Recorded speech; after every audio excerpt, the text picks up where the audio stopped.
Alright, hello everyone. Welcome to the second combo for the MX5 Championship for ERC.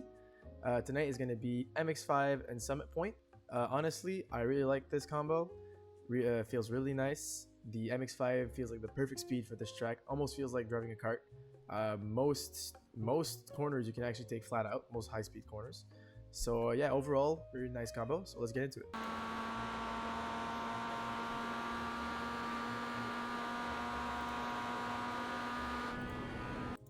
Alright, so coming into turn 1 here, you're going to want to stay in 4th. Not necessary to shift up in 5th, even if it feels tempting.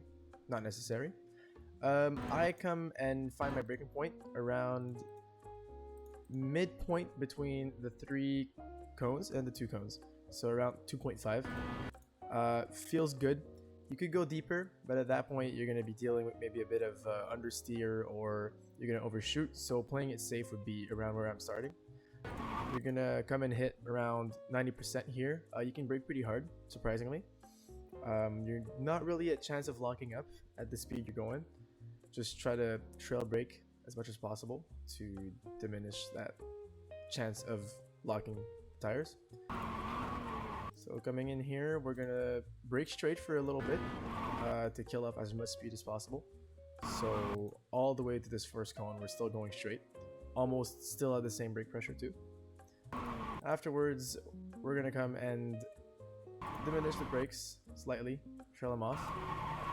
And you wanna make sure that ideally you make the transition from braking to accelerator directly at the apex, sorry. Ideally would just be faster. And in this car, very interesting, most cars actually, if you didn't know this, some corners it is actually faster to get on throttle earlier. Here, if I didn't get on throttle as fast as I did, like this, you can see pretty fast. If I didn't do that, I'd actually be understeering even more and probably not get as good of an exit. The reason for that is mainly because you go back to load the rears is actually going to help with diminishing oversteer, because you're putting all the weight back on the rear tires, which means your fronts are going to have less authority, but also you're going to be more in control. And usually that helps a lot, especially if you do it very aggressively of a transition after braking. Coming out of this corner, ideally you'd be a bit tighter than me. I was slightly too outwards, but honestly, it doesn't really matter. As long as you get a pretty good entry speed and you get back on throttle pretty fast, you'll be fine for this corner. Coming to this corner, I hug the right side, making sure to really take as much space on entry here. You can put your wheels on the tarmac right here, this sort of little extra spot. And if I go into cockpit view here, you'll see it better. Really on the right side. This corner, you're gonna feel like you want to turn in earlier, but really you don't, because if you do, you're gonna come over here, grab this grass right here, and then you're gonna grab the very big bump that's here, and you're just gonna off track, or maybe just send yourself into the gravel. So you want to wait a bit. You want to go and turn in a bit later than you'd feel like is normal. I brake around right around the part where the pavement ends. You brake very slightly, as you can see. This is like Okayama, so you're gonna want to brake just to initiate a rotation, not necessarily to lose speed. And that's gonna help me just get into the corner.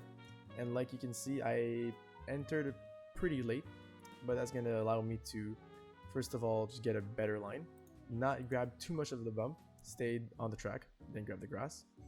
And as you can see, get on throttle pretty aggressively, like the last corner.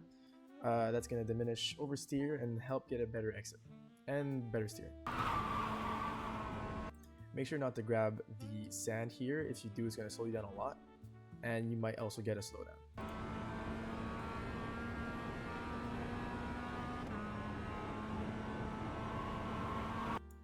Coming into this corner here, depending on the track weather, you might want to lift coming into the curb, like right here, lift a tiny bit to like 75 and then get back.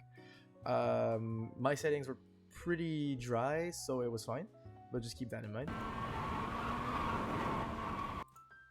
Coming to this corner here, you're going to want to make sure after this corner, try to figure out how you could really get back onto the right side to get the best possible corner entry. Over here, I brake. Again, this is sort of a feeling kind of thing. I'm trying to find where I'm braking here. There's not much I can say here. You can't really use much, at least not from what I'm seeing, but you'll get a feeling for it. You can brake pretty hard, pretty late. For the speed you're coming in at, 108, you can brake pretty late. Again, we're gonna hit like 90% constant pressure, and then coming down this little compression here, it's kind of hard to see, but there is sort of a crest. We're going downwards. It's sort of, can't really demonstrate it, but you're going downwards, so you're gonna want to diminish the brakes not to lose traction and lock the rears ideally, and you're gonna want to come and also trail brake. There's a very big compression part right here. You can't really see it, but it is very prominent and very useful. I came in a bit too fast and sort of missed it. I still carried enough speed, but if you want to be as efficient as possible, you come and follow this compression all the way through, and you'd actually have a probably better speed than me. And after that, you're gonna want to be patient in this corner. Most people are gonna get back on throttle around here, and you're gonna run off, most likely.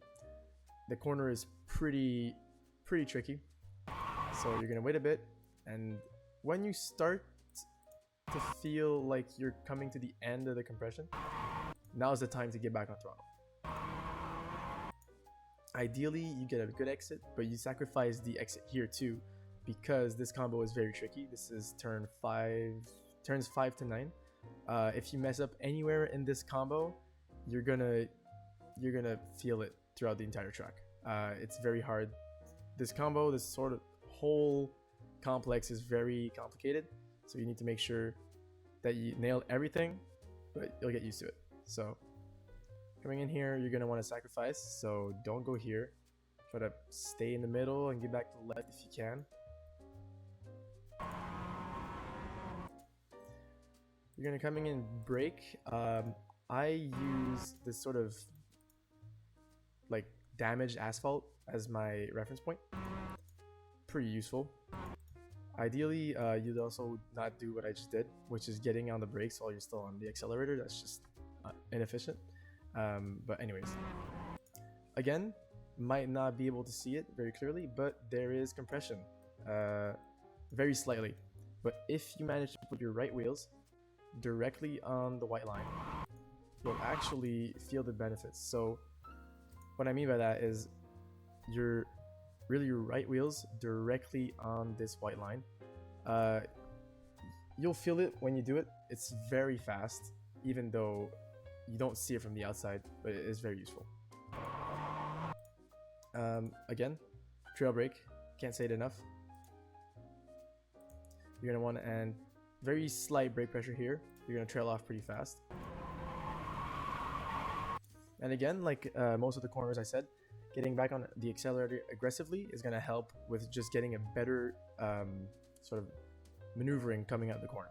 So experiment with that, but it takes a lot of getting used to, because it feels kind of counterintuitive, right? You don't want to get back on throttle to turn, but I've found that it's actually very helpful.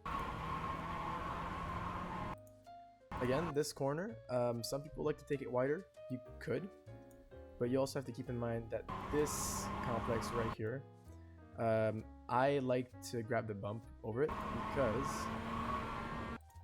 you're gonna want to have to like sort of maneuver around this curb and get back to the left side of the track.